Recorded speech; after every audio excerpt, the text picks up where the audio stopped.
can do some simple maintenance and cleaning to your sewing machine to keep it running smoothly. Use the brush provided to clean the needle area and the presser foot. To clean underneath the feed dogs and the bobbin holder, begin by using a screwdriver or the tool provided with your sewing machine. Remove the screws.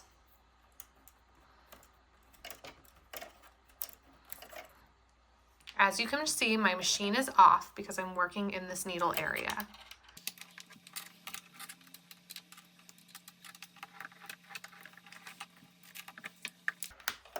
With screws removed, you can lift out the plate. Also remove the presser foot.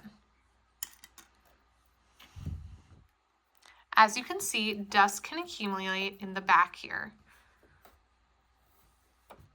Use the brush provided to get the dust out of your machine.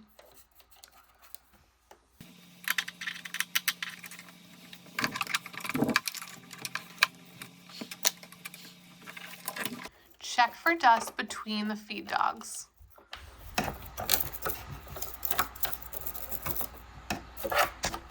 Dust and fibers will accumulate quickly, so be sure to do this often.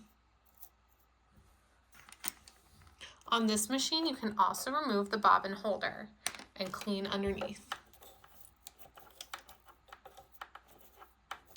If you find that you're using your machine a lot and it's getting very dusty, I recommend getting a handheld keyboard vacuum.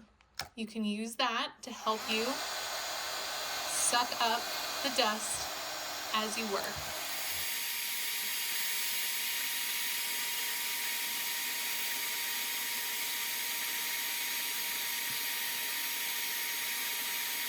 Do not use canned air or blow into the mechanism of your sewing machine. This will push dust further back into the machine.